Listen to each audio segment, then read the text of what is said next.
Farm for Profit Podcast. Take a listen, have a blast. Farm for Profit Podcast.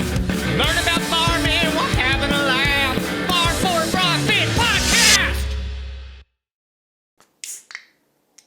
Boosh. Hey, listeners, welcome back to the Farm for Profit Podcast. You got Tanner and Corey here hanging out in studio. Pre-Farm Progress Show. Well, actually, as this comes out, it's the Farm Progress Show. Oh, it is the Farm Progress Show. That's right. It's a bonus of recording ahead of time. Right. But we are, hopefully right now, we are just having a blast. Oh, yeah. I can't see why we wouldn't be having a blast. And if you aren't there today, you should come tomorrow. Technically, last night was our party. Ooh, man. We should like talk about what happened. That's right. It's like the best party. Oh man, can you believe Dave did that? Did you see what he did with Andy Clean Soap? Yeah. That's exactly right. But listeners, thanks for hanging out with us. Today's episode is brought to you by Pattern Ag, predicting pest and pathogen risks in your field. Corey, don't gamble with your yields. Go to www.pattern.ag today. I try not to gamble with those. That's right. I gamble on way too many other things. Opened a new account today in livestock feeder. One of our disclosures for a new account is that you can't use it for gambling. And he goes, well, don't you realize what we do when we raise cattle? It's like, you open a trading account. It's like, is this for speculation? Or yes, it's I have wheat in my bins, guys. Sure. Absolutely. Today's a Farm for Fun episode, so we're going to have a couple of beers, talk to a new friend of ours. Monday's show is a profit show, so that's where we'll have more of a serious topic, something to talk about there as well. So I'm kind of excited about this. We got a review today. It came in a Facebook message to you. To me. To you, right? Yeah. And it came from a tong. So, like, pass me the tongs. Next to the spatula? They're next to the spatula, yes. A tong. I assume you know who A tong is. Yeah, I do. They said, love the podcast. Keep up the good work. Man. Pretty simple. That's all it has to be. Yep. You can also text or call that kind of stuff to 515-207-9640. Yeah. And a voicemail. We'd love it. So we do like voicemails. Those are a lot of fun. So thanks for leaving those. Of course, DMs are great, but we'd love to see them out for the public to see as well. I am thinking it's about time here for us to jump into who our guest is today. Are you ready? I am ready. It's in studio, so like even better. It always gets a little extra From energy. states away. States away. A lot of states. Can't count that high one. From Iowa. All right, you ready? I don't think it's going to drop any more than this. Today on the Farm for Fun show, we convince a Texan to come see God's country in person. This man and his family is on a fantastic road trip where they went to the Farm Talk Kitchen cook-off and the get-together at the Burkharts. Pissed that we missed that, by the way. They checked out the Kinsey plant yesterday. They're fresh out of the Gold Key Tour. Whoa, high roller at the John Deere Des Moines Works plant. But for now, this is the best part. The Farm for Profit Podcast. He farms cattle, cotton, corn, wheat, and hay from West Central Texas. Please welcome Mr. Cory Book. Yes! What is up, buddy? Although he doesn't spell Cory right. Well, it's a good name. We lost I won't fault him. We lost an E between Texas and Iowa. We're both left-sided on the mic, on the headsets. Yeah. So it's okay. It's okay. That's so right. You have been on a wild road trip here, but let's first, before we talk about that, how do you introduce yourself? Man, my name's Cory Book from a simple, quiet little town in West Central Texas, what we'd like to call the Concho Valley. Concho Valley. Concho Valley. If you tell people you're from West Texas and you live in the middle of the state, that ticks the West Texaners off, and nobody really wants to class themselves as East Texas people. So that sounds like a great nickname. I'm going to start calling you Concho. Concho. I mean, it just sounds like it should be in a country song. Man, it's it's a lot of good people say it's a good place to be from, but it's cotton country, it's wheat country, and cow country, and big old metropolis we live in's got a church, a bar, a liquor store, a steakhouse with a bar, and about 10 houses. So you got know, 2 bars. 2 bars. Okay, good. Two One bars. church. I was gonna say church. 1 bar it's not a lot, not enough sometimes. Yeah, sometimes. Well, there's cow guys and there's cotton guys. Yeah. So, you got to have a bar for each. You Yep. don't want to mix them up too much. Yep. So Yep. That is exactly right. And that bar to church ratio is just right. Yeah.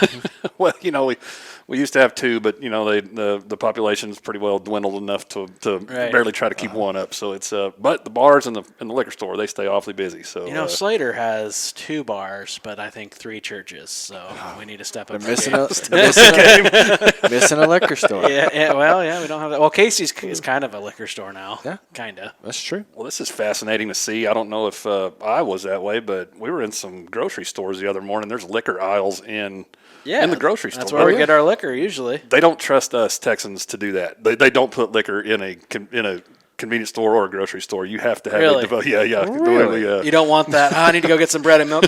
Well, a little Jack Daniels too might be all right. that fifth of Tito's looks good this morning. Let's get to work. See that? But I noticed that when we went to Minnesota for the first time on a family trip, and we got up there and they didn't serve alcohol on Sunday, or you couldn't buy booze on Sunday.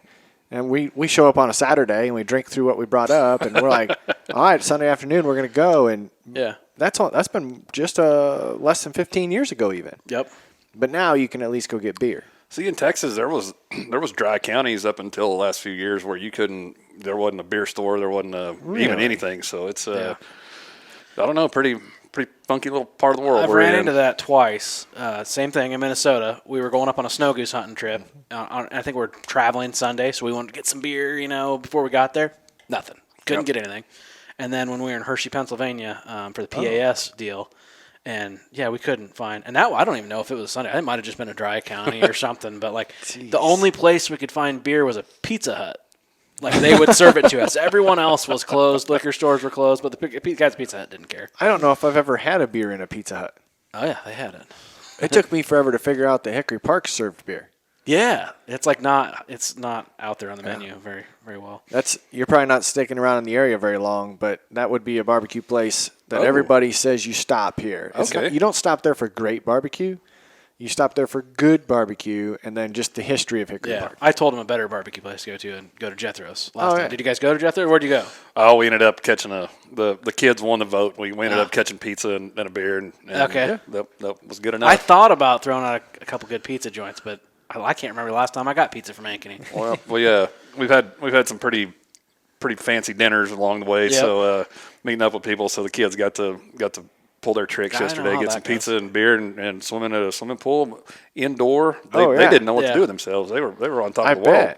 Well, that's right. Honestly, after we get done with vacation, I am pizza and McDonald's or whatever out, because that's all. Chicken nuggets, and that's all they want. Well, and it's sad to think about, but I'm about ready to go back to sack lunch and tractor driving. Ham sandwich and a little bag of Cheetos, and we'll call it good. But it's it's a really cool deal getting on the road, and we don't do it very often. So by golly, we made it count this time. Do a full week of it and go do it. So from here back home, if you drove it straight through, how far are you looking? I think it showed right at 1,000 miles. So wow, we'll start the leg of it this evening, and we'll make a day or two out of it. We need a plane. We need a plane. Yeah, we do. Tanner sent me one, how we can own a plane and make money. Sure. Right? But everybody else flies it, and then you fly for free. Yeah. That'd be all right. You just got to be able to get it when you can. What a better way than to have a banker figure something up for you like that. I mean, that's why he's on the team. It's got to be a proven fact now. All you got to do is buy one now. Just got to find it. Find the one you want. Yep. It scares me, though, when you start looking at ones that are 20 years old, and you're going, I know what the technology is like in a 20-year-old tractor. I don't know what it's going to be like in a 20-year-old plane. Right, but I mean, it's just need horsepower and thrust and lift. Right. Looks like the fungicide run's probably about over with. You probably have a lot of pilots that are probably getting ready to fly you around now. I don't know. I would love to go in a double seater. Oh, we got a guy at home that flies for us that I'll tell you, if World War III ever cranks out, I want him on my side because he is nuts. But I would not want to ride with him ever. I mean, those ag pilot guys are a special breed. I'd love to go up in one, just one time. Just one. Just once. I don't know. I don't love the upside down part of it, and I think I'd be all right as long as I could see where I'm going. As soon as I didn't know which way he was turning, I'd be all messed up. See, I think I'd last better in there than a helicopter. Have you seen those guys? Yeah. Because they come up and woof, and then just right back down in. It's like, wow, there is no arcing turn or nothing. They just make it happen. So we cut you off. You're from the Concho Valley. We are. The town we're closest to that people might know of is San Angelo. Okay. So, Didn't we just talk to, isn't that where Hambone, isn't he the San I think Angelo he did say so. Rodeo? yeah. Yeah, he's the new general manager or whichever it is of the San Angelo Rodeo. I'll be dang. Well, Yeah. Is there a big rodeo there? Well, you know how it goes whenever you go to those events. Everyone you go to always says, well, this is the biggest one of the Sure, state, yeah. but, it must be a pretty big event. It goes on for about a month, and there's people that come from all over the place for that thing. So I think it's a pretty big event. The guy they've had announcing it forever, I think his name's Boyd Pohemus. That guy's been a legend there forever. People go back. They must be the same because that's what he was saying. Yep. It is funny. They always say that, though. Every rodeo, even if it's the tiniest little rodeo. It's the largest rodeo in the Tri-County area. Yep. But Yep, even when they because it's go the down only to rodeo. Vets Auditorium, it's like, there's no way. It's the world's toughest rodeo. It's like, no way. No way. That No in Des Moines, way. Iowa, that it is the toughest. But maybe. I don't know. No, I started custom harvesting young in my days, and where I'll go with this is, you'd always tell somebody where you're from. Well, San Angelo apparently, I don't think it is anymore, but was the sheep and goat capital of maybe the United States, I think. It's the first time we get on the road, we go down to Corpus Christi, and we're talking with this parts guy at John Deere. He's like, where are you from, boy? He's like, San Angelo, Texas. And he's like, where the men are men and the sheep are scared. It's like, I was 19 years old. It's like, oh, yes. You bring your Velcro gloves. So, Yes. just a little point that San Angelo, I guess, is kind of known for something. Just sheep and goats and cows, and not just a whole lot else. So So you grew up a goat roper. But you don't have any goats now. I do not. They those things are. Got a good saying from a neighbor: if water can run through it, a goat can get through it. So my fencing skills are not near high enough for owning a herd of goats. I mean, the sheep deal's cranking back up in our part of the world. These droughts we've had, that country's not quite up to par for as many cattle as it used to be. So the sheep deal can kind of run some less numbers. Money's a little better. So if you have some time and patience, that sheep deal's pretty hardcore. But I have not gotten brave enough to jump into that either, really. So I feel like I've actually seen more sheep around here the last several years. Have you? Yeah. I mean, I feel like actually it, yeah. herds, not one or two. It's like, right. I got a flock of. It's not herd. A flock of 50 or whatever, and it's like, Why can't it be a herd? I don't know. I thought you always called sheep flocks. Well, you do a flock of sheep, but It's not why a herd. can't it be a herd? What makes it a herd? They gotta have hoof. Why can't? I'll look that up. It's funny that you said that the goats can get out of anything. This morning I was chasing a chicken around for my neighbors. It didn't make it back last night, and she texted us and was all worried. We found it in the corn, but we still can't get it. It's in the cornfield. We can see it, but it's sketchy. So. sounds like a jackpot. You can go pick up eggs and roast some ears all at the same spot. You don't even have to go to the grocery store. Right. Were you able to get any good sweet corn while you've been up on this trip? We probably shouldn't say it real loud, but we were going to Mike's and saw a little patch. We delved off in there and got a couple ears out of it, but didn't really go hunting for it too hard. But we got done pulling some sweet corn at home about 45 days ago or so. So we still have the taste of it and still got a little bit stacked up. So we had to, but got to go home with a souvenir. So this is from Iowa, this is from Indiana, whatever. Oh man! So you grow? Was I right in saying cattle, cotton, wheat, hay, and corn? yes, sir. Anything else? Yes, sir. No, we'll mess around with that itchy old sorghum milo every once in a while if we have to, but it's not. That's what I was curious when I was writing that down. I was like, man, they got to grow some milo or sorghum. There's a little bit around there. We've seen so many dry spells in the last 4 or 5 years. A bunch of guys have just given up on it. We'll get to. That stuff will head out and start trying to pollinate, and we'll run out of moisture, and it turns to. Yeah, I thought that stuff handled low moisture. It does, but it just seems like Not when it's really, really low moisture. the time frame the last couple of years, it's just hit perfect, and it does not matter if we plant 3 weeks earlier or if we pull some faster varieties or whatever. We've seemed to just perfectly nail about a 3-week period where it's like 115 degrees, the wind's blowing 40 miles an hour, and it's 5% humidity. Nothing can can come out of that. I mean, even the irrigated that you're getting over quick is still burning up. So, just a convection oven pretty much that it's in. But that's not normal. That's just been the drought that we can't seem to get out of. Right. So would you say is cotton your main thing? What's your bread and butter? I'd say wheat would take up the majority of our acres. Cotton usually is the breadwinner. As far as monetary goes. Cotton seems to it's a higher input crop, but the wheat deal covers up more of the country. It's cotton needs to be grown on fairly decent soil. I mean, it doesn't need to be real rocky or light soil, but right. We've got some continuous wheat. We've got some that we rotate cotton and wheat back and forth on.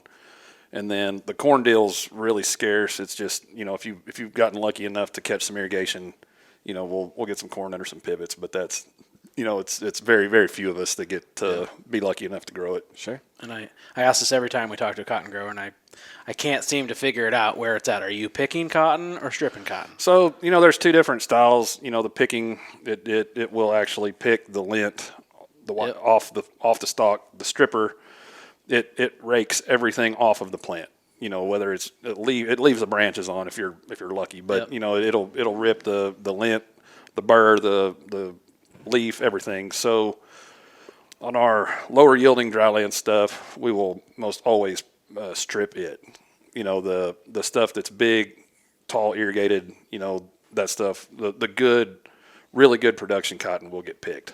So that's two different machines, right? Yes, sir. So we're set up now with baler stripper for the dry land and some of the smaller irrigated that we don't have all that great of water on. But the picker, it's still the old basket style where you'll dump into a bowl buggy or a cotton cart or, there's a million different things you could call it. But you'll take it to the end and build the rectangular module. But the dry land's the majority of our acres, so that's why we set up, ended up going to the baler option. We still did keep a basket stripper around for light crops and when you get way behind, but it's sure been run more so on the light crops. If you're harvesting really, really mediocre cotton, there's no point in running it through that really high dollar round bale machine. You can run it through a pretty cheap version of that with the basket stripper and just call it good. Nice. I used to imagine him going over to the high dollar machine and dumping it in the head like we do when the grain cart gets stuck. Yeah. Just feeding it up through there. I know that's not how it works, but that was what I was just envisioning. I will tell you, it's pretty hard to get back into that old basket style after you've been running that baler. It's a pretty tough step to go 10 steps back, but it's pretty big cost savings if you can stay away from wrapping it in that yellow or blue plastic and the sheer depreciation factor on that round bale stripper. I think a lot of people figure up about $400 an hour on those things. So if you can run a pretty cheap old paid off cotton stripper, all of a sudden it's doesn't take a whole lot of hours to justify having that thing stuffed away in a barn for when you need it. Yeah. Well, the difference between a herd and a flock. So the terms can be used interchangeably with sheep. Okay. Herd comes from herding, a shepherd herding, so it's more used as a verb. Okay. Rather than a flock is the group of sheep together. They've flocked together into a spot. Typically, smaller is flock, and as the group of sheep get larger, they're referred to as a herd. Heard that. Because a flock should be the size in which one shepherd could watch over. Okay. So if the herd's bigger than what one person could watch, it's a herd. Are there still shepherds?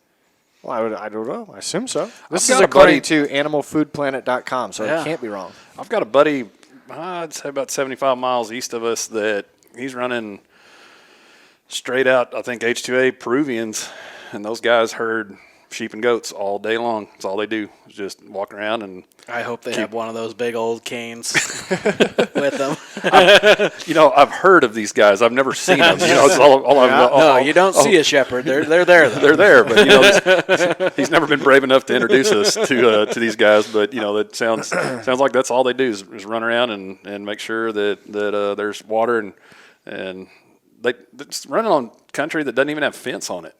Yeah, they'll go dump those things out in corn stalks or milo stalks or something. Free range. They'll just free range them, and they got some dogs and those shepherds, and they keep them in a circle, and I guess they'll graze here for a day, and then they'll push them a mile that way and a mile that way. And Dude, what a job that would be for like a really granola, the new people that go out and walk the Moab Trail or whatever, like barefoot. Like here, you can actually make money and go off and live by yourself for a while, smoke some weed, tend some sheep. Yeah, I'm just imagining like the old Looney Tunes, to where the sheepdog and the coyote clock in and clock out at the same time. Bob Earl, Bob, and spend all day battling each other, and then Dave's over. Oh, let's go home again. Yep. Yeah.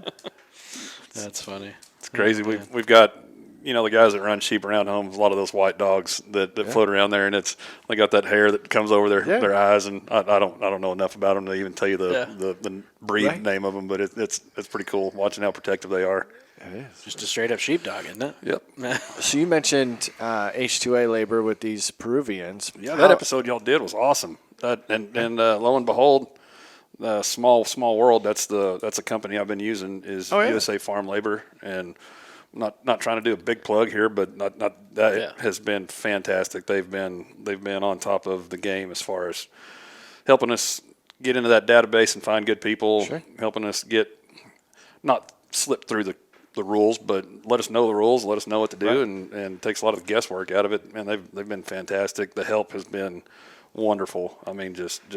Do you farm with family then, or is all your help H2A? So I've got some guys that have been with me for a good while that are native or they're locals. Sure. And then we brought some guys in this year with the expectation of bringing a good handful more in next year even, but we're not. You could call it a family farm. When I got out of high school, Dad made it pretty black and white. You can kind of stick around until I retire and help me, and you can tend to it then, or you can kind of go do your own thing. So I'm not saying it was the best decision. Went and bought some combines and started custom harvesting, and then that kind of turned into doing some custom air seeding and plowing, and which led into hit that time frame, about 08 to 10 somewhere where commodities pretty low, and we're working for some older guys that all of a sudden kind of started figuring out what they were paying me to pretty much do most of their farming, and they just kind of decided, you know what, if you'd be interested in just writing us a check every year, then why don't you just farm some of this stuff? Which they got the ball rolling, and then ever since has been awfully cool deal. Man, see, technically you're a first generation farmer. I'd hate to say that. I mean, you went off on your own. Kind of went off on my own. I'm not, man. Are you farming any family ground now? I am now. Dad has slowed down some, so I've leased some of that country, and I cannot ever take that away from my folks. Where I was getting in the business, they helped me borrowed me some money to buy a truck and a trailer and a grain cart and some other stuff that we dang sure didn't just get kicked out to the curb and say, access take care to of this some boy. capital. You didn't start with $1. But he also didn't start with Dad's combine, and Dad's truck, and Dad's So kind of like I said, I would never want to call it first generation because I'd never want to insult Dad like that because like I said, I mean he did. You're right. He did I get that. Get a good foot stuck up somewhere it didn't need to be, and pretty much kind of went made it. That can kind of make a guy a little tougher, when you get to do it, and maybe that was his point, and sure hope I can try to figure out that line at some point with my kids to do that, but not make them mad enough to leave. Yeah, right. It takes a little balancing there to where it's just not one of them deals where you make them mad enough where they go, see you, dude, we're going off to find greener pastures, but I get that drive though to like you're eager, you're young, you want to do it yourself to go off and figure it out, and you probably learned a lot. Oh, just all of a sudden, it's cool when you're all but broke, you learn how to change tires, you learn how to turn wrenches, you learn how to, it's there's a lot of cool things that you do when you're first starting out if you're kind of kicked out to the wolves and you got to figure out a way to make it work. It's it's I think there's a lot of guys that would be in the same spot as me that we've talked in this custom harvesting deal that they're sure you have some black and blue scars by the time it's over with or black eyes, but they learn an awful lot in that deal. But So do you and your dad ever end up in the same field now? We do. It's we help each other harvest quite a bit now. Mainly on the cotton side. That cotton deal takes a lot of helpers, a lot of brain power to make everything kind of line up. So, we help each other on that. We'll help each other along the way. Whenever I was first out of high school era, when I was getting started, his favorite saying, and it was true. Somebody would ask, like, well, y'all work together, y'all farm together, y'all do this and that, and he said we do on occasion, but he said, Cory and I work the best when we're in separate counties, and there was a lot of truth to that, but there was a lot of hot-headed coming out of a 18, 19-year-old kid too. So, now that we've both simmered a little bit, things are a lot better. We do an awful lot of work together, so it's pretty neat. So that's awesome. Are you still doing custom stuff? On occasion, we pretty well passed on the road harvesting stuff. We still do a little bit around home. We kind of changed focus on some of that to, we've got a couple manure trucks. And that was always one of Dad's big deals in the summer whenever things were kind of slowed down. He did quite a bit of manure spreading, custom and for himself. So we're kind of jumping into that role some more. And, it's not hard to, if you kind of slack up on one side of the operation, it's not hard to find something else to fill up the time. But, so when you're spreading in the middle of the summer, is that between wheat crops or where you get ground to spread on? So we'll, generally with these dairies we work with, we'll get that manure stacked up in the winter and the spring when nobody wants it. And so we'll make stockpiles on the edge of the field. And then, once we'll get rolling, usually pretty close to now, we'll run behind wheat. And then when that kind of wraps up or we get the acres done on that, we just started, Dad and some helpers of mine started harvesting corn on our operation on Friday at home. Oh, really? So once that stuff's gone, we had quite a bit of corn that got silage chopped. So, we'll start manure trucks on corn ground, and we'll just stay trucking until the fall. Usually that'll lead us into planting wheat and starting to gather cotton if the good Lord bless us with a cotton crop. So why no soybeans behind wheat, like double crop? You got the time, right? We have the time, we just never have the moisture. So, what we'll generally do in a season is on this stuff we rotate, we'll bring cotton in the ground about May, first middle part of May on irrigation, 1st of June on dry land. We'll take that crop, usually start harvesting about Halloween. Try to be wrapped up by Thanksgiving. That doesn't always work, but as soon as we're done with that, we'll come back in behind that cotton ground in most all the places except where corn's going, and we'll drill it straight back to wheat. Okay. But then once that wheat crop gets harvested in May, it'll set fallow from then one full calendar year. Okay. And then we'll plant cotton again in May. So, that cotton, it seems like if you can rest it up, then Dad has always had a saying, if I ever try to double up on cotton right after we harvest a wheat crop, it's like, boy, we're in West Central Texas. If we're blessed enough to have one crop a year, call it good. Yeah. Don't try to follow back up with another one. Don't push your luck. And you know what? I've tried to prove him wrong a couple of times, and he pretty well nails it most every time I tried. It's usually a dud, but we can good irrigation. We can plant triticale, rye, something like that. They'll come in and chop it for silage or bale it, and then we'll double back on some of those acres with cotton, irrigate them pretty good, and they'll turn out pretty fair. But if you push it that extra month and try to harvest grain off of it, it just, I don't know, there's something about that 30 days right there that just pretty well makes it where you can't do it. Huh. That's interesting. Did you guys get much of that? I know some parts of Texas were pretty wet this year. Gee, we were dry, and then, into April, 1st of May hit, and gosh, we could probably have rivaled y'all guys up here. I mean, it was fantastic. It cooled off, and it was awesome. I think we caught 10 to 12 inches of rain, in right at that month, you know. And then the oven set back in, and it got up hot, and we had a really tough time getting cotton up and going, and I don't know, just kind of back into the same old. So is that your soils probably don't have the capacity to hold that kind of moisture for very long. We are kind of blessed in a lot of areas. We got quite a bit of clay, some darker clay. The sandy country doesn't seem to hold very well, but that's one thing that we've talked about with guys up here. Y'all are growing a really water intensive crop. Y'all start going 30 days, 60 days without rain, that's pretty detrimental. But Yep.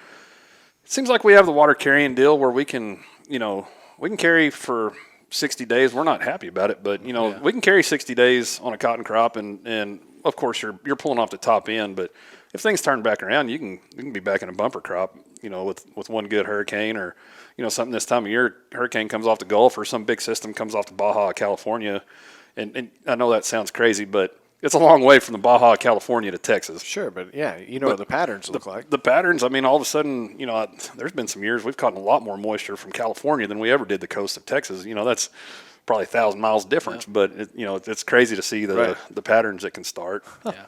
It was just funny. We had Farmer Dan on earlier this year, and I think he counted the days since they got a measurable rain and all that, and it wasn't a week or two later, and he had 12 inches. I was like, man, you prayed too hard. Prayed too hard. Space it out a little bit. Simmer down. Be more specific when you pray. Lord, we need rain. Yeah. Lord, we need about 1.5 inches. Nail it down a little better. Yeah. Well, it's about time the show we play a game with our listeners All right. and our guest. And I'm going to kind of piggyback off of us trying to determine the difference between a herd and a flock. Okay. Let's see if Cory knows where the origin of some of these ag words came from. Well, what if I actually already read it? Well, you're not it's that Cory. Cory. You looked at me. Corys. Oh.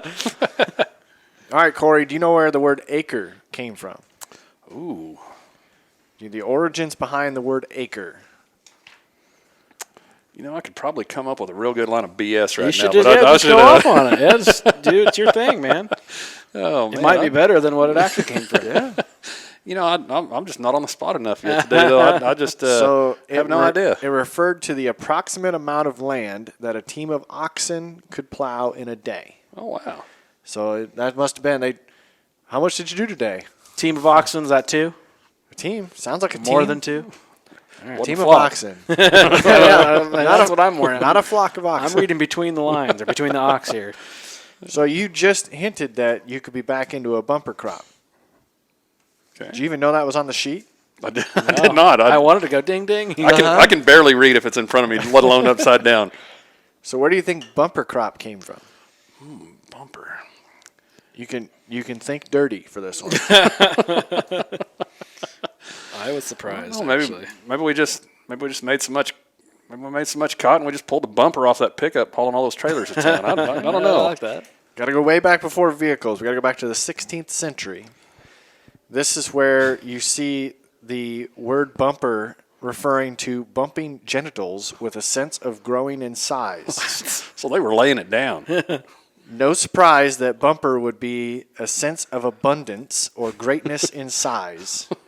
So bumper crop refers to a large crop. The 18th century is where you see it first come together in the exact speech sense. Wow.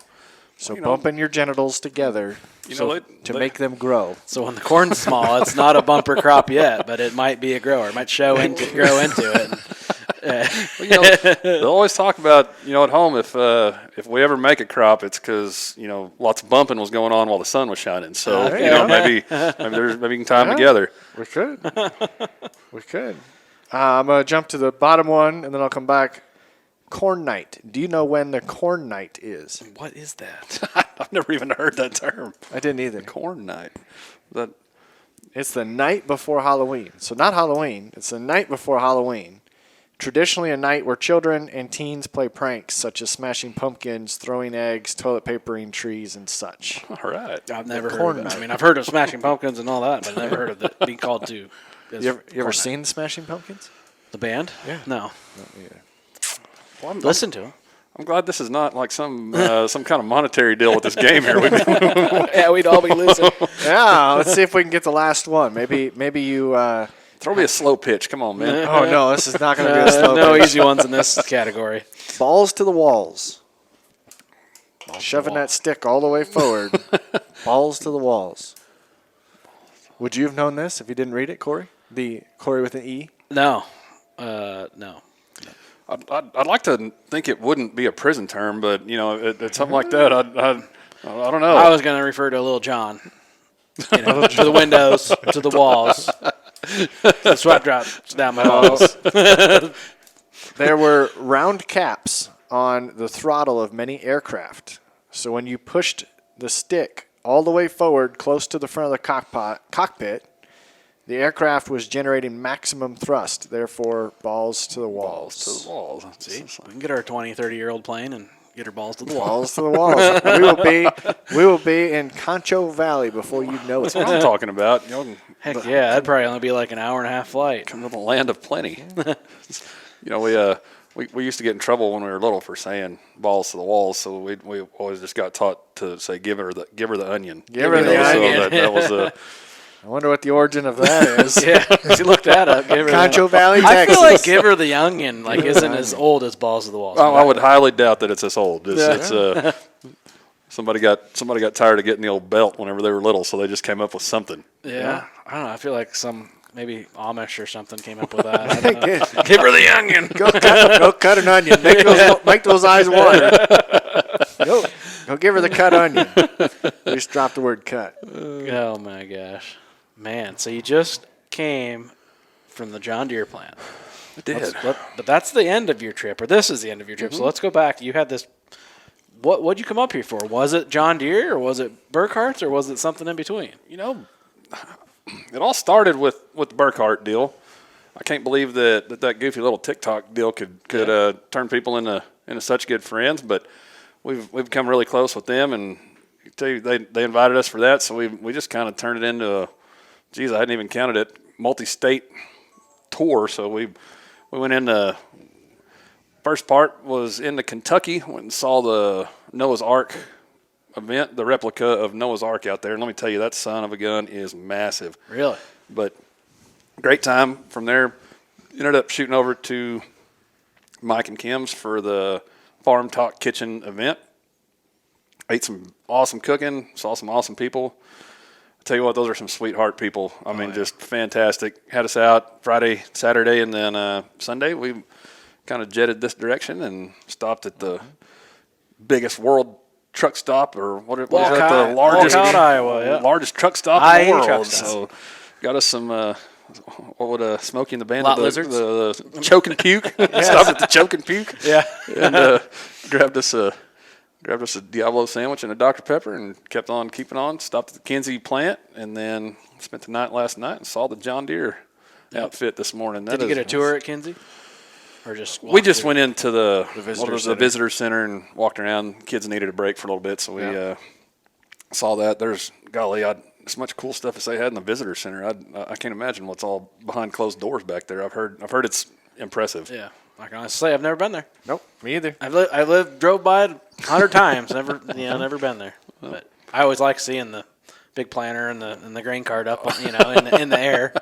So the planter is it still leaning a little bit? A little bit, kind of. I think the derecho maybe leaned the planter. Tilted it just a little bit.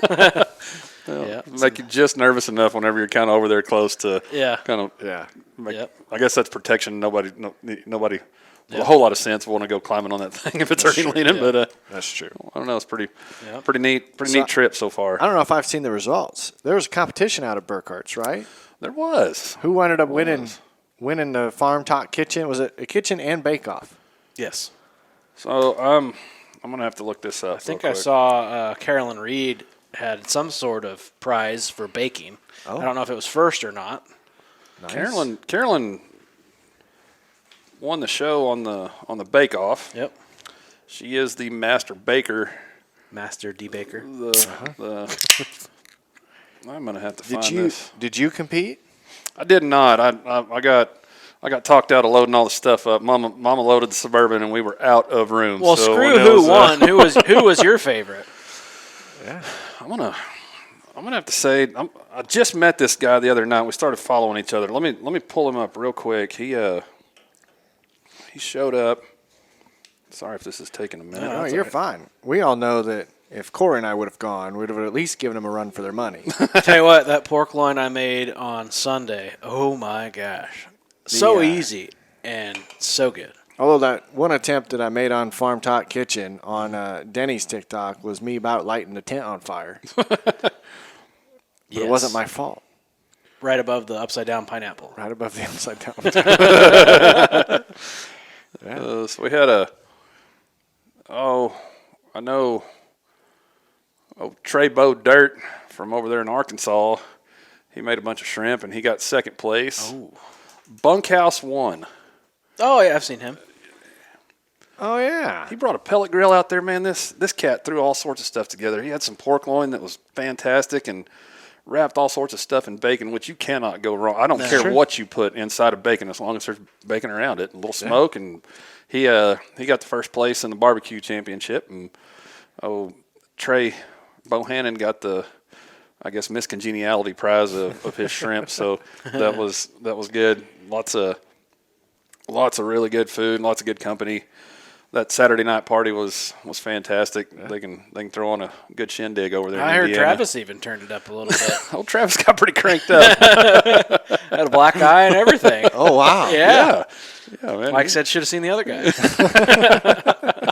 The poor guy that had to catch him. Yeah. No, Mike's like, that's why he has a strict limit on beers. They did a really cool ceremony. You know, Mike and Kim had kept, I guess, some casts and some other stuff from the accident. So, you know, when everybody got done kind of eating and we were all out in the parking lot having us a couple beers, and Mike lit up the fire pit, and they burned a bunch of that stuff and got it behind them. And I bet you that stuff had to stink. I remember what some of my casts smelled like, let alone burning it. Yeah, but it's ripe right when it comes out. I bet it dried out a little bit. But, man, it is, that is dead skin. And hasn't seen the light of day in 6 weeks. Luckily, the wind was blowing enough where they had it placed. It wasn't it wasn't a bunch of incense floating around. Yeah. But, how many people do you think were out there?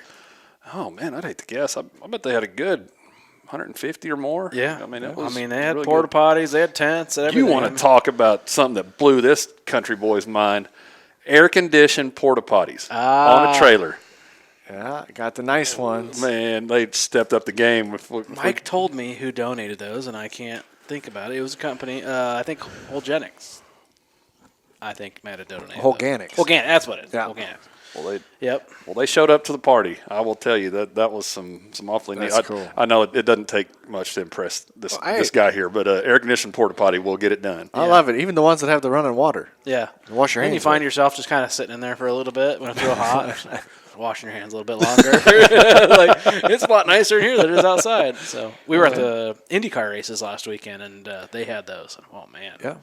That is nice.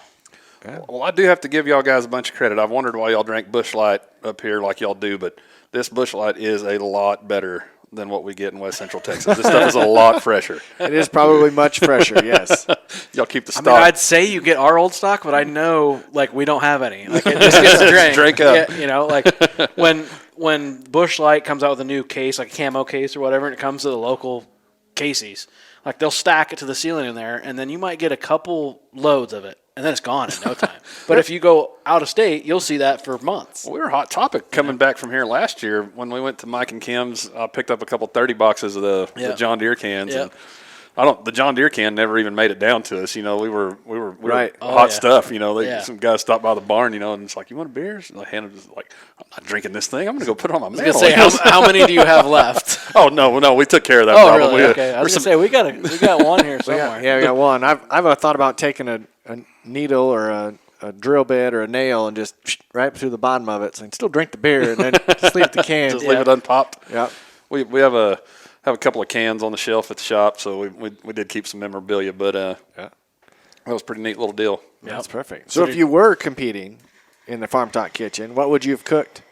Because you cook at home. You cook over wood fire or you over charcoal? We do a lot over mesquite wood, and mainly that's just because I'm kind of cheap and we have a whole abundance of mesquite wood from clearing fence lines and stuff. But I don't know, man. Our go-to is usually probably about like y'all, just pork butt or brisket or rack of ribs or something like that. And I don't know, we can cook some steaks with probably some. I'm not bragging, but you know we can cook some steaks over some mesquite coals and make a hand of it.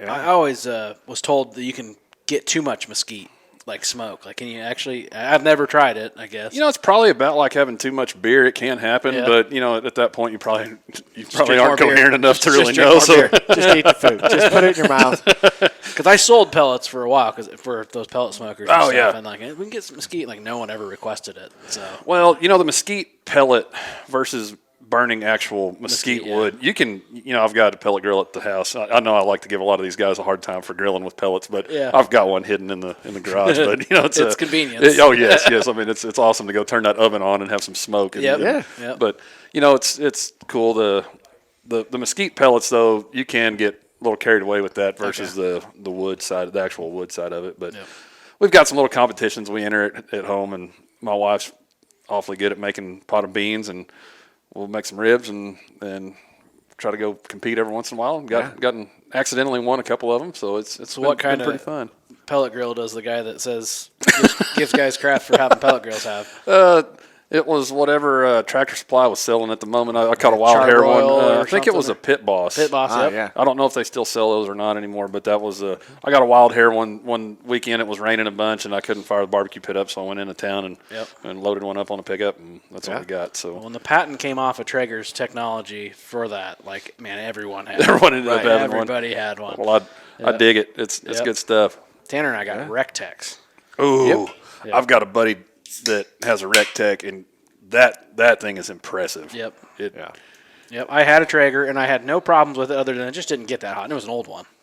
And I wanted to update, and I do mostly grilling. Mm-hmm. I grill 90% of the time, smoke 10%, but it's nice to have a little bit of smoke even when you're grilling. Yeah, same thing. I'll do burgers slower than I'm supposed to just to get a little extra. But I went to their Bullseye, which is like a grill. Like it is, I can put it 800 degrees. Whoa. Yeah, I can burn the crap out of stuff. The Traeger, I could not burn anything, which was awesome. That's true. You had to really mess up to burn something. What I really liked that pellet grill for is we eat those jalapeno poppers like they're going out of style. So, man, you make a couple pans of those things for a crowd, and you can just set them on there and put 300 degrees and walk away for a couple hours and come back, and everything's done. It's not burnt and crispy. And the other night I had some beef tenderloins, really thinly sliced. And I put potatoes out there. Same thing I said. Set it and walk away. I left potatoes out there 45 minutes, get them all nice and cooked, soft, everything. But then I came back and cranked everything up at the end, and then put those tenderloins on for almost a minute. Just turn the color because they're so thinly sliced, and that turned out to be a really good meal. Yep. Anytime those tenderloins, and like I said, that tri-tip, kind of the same deal. You slice that, so thin. Yeah, eat the fat and everything. You got it. Yeah, man, I'm gonna have to. We didn't eat lunch for like an hour and a half ago or 2 hours. I'm gonna have to stop back on the way out of town to grab something to eat. I'm getting hungry. Unfortunately, you got the kids. You're probably looking at pizza and chicken nuggets and all that on the way back. Cheeseburgers and chicken nuggets. Yeah. I'm sure we have a whole bag of Cheez-Its and animal crackers and fruit snacks in the back seat. I might have to take care of it. Yep. Yeah. So when did the Gold Key tour come into your tour of the United States? It's kind of accidentally happened. I've been shopping for a sprayer for a good amount of years, and I finally just got upset with how high these used sprayers are compared to new, and I've never done that before, so ordered one, and a dealer accidentally told me that it'd be around August 1st, and it was accidental. Mike called me a couple days later and was like, "Hey man, we're having get together at the end of July." I was like, no, there's no way that could work if we could just drive around and do all that at one time. So, it's hot and dry as it is at home. It's not a crime to leave for a week, so just loaded up and came and did it. Like I said, that's cool. That Gold Key deal was a really cool experience. That and I know they're in the position of customer service at that point, but those people were awfully nice to go through and do the tour, and it was a. So did you actually get to see your sprayer? I did. I'm telling you, a lot of accidents lining up at one time, or coincidences, whatever you want to call them, but they rolled that sprayer out of the building on Friday, I guess, and whenever we went today, they were doing some of the last testing, so they went and got it out of the testing deal and went and pulled it up to the front doors there and had it folded up, and got to put my John Henry on the frame with a big old ink marker, and really got to be the first one to. I guess not the first one. Somebody had to pull it out of the deal and test it, but got to sit in it for. Yeah, you're not gonna forget this. Not gonna forget this. And it's not a common occurrence around our operation. We're usually pretty deep into the used equipment deal whenever we're jumping into it. So this is pretty cool little deal. The kids got to go in at the end of the tour. They've got an age limit of, I think, like 14 or something. All the kids we've got are too young, so my wife was awesome enough to keep them busy while I went to the tour, and they they got to come in at the end and eat lunch with us and get some swag. And so all the guys that give the tours, I'm not sure if y'all been on one or if y'all have done it. I went to one, but it wasn't Gold Key. I went with Uppy earlier this spring. Oh, okay. But, yeah. So, the cool part is all the guys that are doing the tours are all retired John Deere employees. So, they know every nook and cranny of that place. But, that does. And I'm not a guy that bleeds green. I mean, we run other colors, but I do have to give them some props if they've got guys that worked for them for 30-something years and retired and still come back, that's got to say something because, most people, whenever they hit the doors the last time, they're like, yeah, we'll see y'all down the road. I'm not coming back. So they were really, really cool people to deal with. Yeah. I mean, that John Deere Des Moines Works was a huge thing for the community. I mean, a lot of jobs. Still is. I didn't know this, and maybe a lot of people do, but the start of that factory was an ammunition factory during World War II. Yep. And I had no idea about it. I mean, it was so cool, and so many of them buildings are still there that they're stomping parts out of. And Right. So fun fact. Oh, it's a fun fact. We used to actually farm just south of there. We rented some ground that was down there, and all covered up in houses now. It's all covered in houses. But we literally were farming around like they just come up to a hut with the entrance, and then they stored ammunition underground and all that stuff. And so that was pretty cool. I barely remember it. It was back when Dad had an old Steiger. We'd go down there. It was a ways for us to go back then. Got pretty lucky this morning. I guess not. I'd like to have Ashley with me on the tour, but being a small tour, it was only me. So they ended up. Probably got to do some extras, just seeing some cool little spots. Not waiting for a group of people. So did you not have to put on the little ear things? No, they just gave me a set of earplugs, and that guy sat behind me on the golf cart and just kept talking. And man, it was like they laid the golden carpet out. Man, it was fantastic. See, I had to put the little ear things so then the driver is talking to you as you go through on the trolley. And mine had earwax built up on it from the previous person. I'm like, I'm not putting those on, so I didn't listen. I had it down here on my neck, so I could kind of hear. They had some tours coming through there with other folks, but it was it was like I said, it was cool. I got 2 retired employees, and we just kind of peeled off and went and started looking at. And the cool part was too, that's the same factory that our cotton stripping equipment came out of, and. I didn't really piece all that together until we were there this morning, but they asked what I grew, and they was like, well, man, you want to go check out the cotton pickers and stuff? It's like, well, yeah. So we went and toured the cotton side of it and all that stuff, got a inside look at the pickers going together and, all the tillage stuff and, there's a lot of stuff gets put together over there in that factory. Yep. Yeah, drills I think they do there, tillage, and then, you'd have to go up to Waterloo to see tractors and Moline to see combines. So they've split, like those two aren't under the same roof. Wow. No. Man, a guy could spend a week up here just doing that stuff. Just doing the tour. Just doing tours. We're hoping we get to do the tours. Yeah. I've done the Waterloo one with a college class, so it was probably not a Gold Key tour again. I've only been on one Gold Key, and that was over in Moline back when we used to be able to buy new combines. Can't do that anymore. What was that, a 7720? What was I think it was a 9510. Yeah. Something like that. Well, we might have to, that's what I told the boys, so we might end up having to order a box drill or something at some point just so we can do it again. But I don't know if I don't know. It's made me wonder how long John Deere's going to keep building those things. There's a few that get sold, but that hopefully that deal still keeps kicking on. We still run them where we're at. Yeah. Yeah. Well, that's good. Yeah. This flew by. Oh, yeah. This was super fast. Well, an hour and we keep going. In, out, and done. But we can't let you get out of here without answering the question that we ask everybody. Ooh, I've been really nervous about this one. So if you go back and stand next to little Cory, Cory at age 18, without the E, what would you go back and tell little Cory? Oh, geez, Little Cory just got done not being able to be in the same field with his dad. Yeah. I'd tell him to slow down just a little bit. Like it'll come together. It'll, just keep working like you do, but just slow down in a lot of aspects and just take it in a little more because, those old toots will tell you whenever you're growing up, man, boy, it'll go by fast. It's like, whatever. Yeah, and you can't wait till next Friday. You can't wait till. When I was 18, I couldn't wait to turn 21, embarrassing that is when your work hands are having to buy beer for their boss whenever you're starting a custom harvest. That's embarrassing. But, just all you wait for. I wish I was 21. I wish I was this. I wish I was that, so I don't know. I think I'd tell myself just take a couple more deep breaths, and it's probably not worth arguing about as much as you've argued about. Yep. And slow it down a little bit. I like that. That's good. Smooth is fast. Sometimes fast is not fast. That's right. Slow can be That's fast. right. Yeah, right? Yeah. Slow her down. Slow it down. Smooth it out. Pull the throttle back. Yep. Yeah, no balls to the wall. Bring the balls half balls. I wonder how many people are going to try and fact check that. And we're going to hear about it. Yeah, and you pulled it off some random Google site that's not real at all. It's probably Wikipedia, the fact that somebody's sitting there in their mama's basement just typing stuff out there. Well, bad press is good press. I mean, Right. at least if somebody's trying to debunk your theory, at least they're listening. Please do hate on it. Yeah, that'd be great. Absolutely. Well, Cory, this has been a pleasure. I'm glad it worked out. What a great. happy coincidence. Cory Book 88.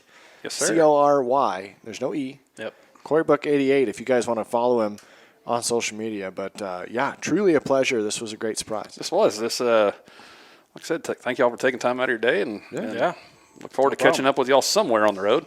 I always love it when I get it in studio. Yeah. So, Absolutely. all right. Well, I say crack a bush light. You deserve it.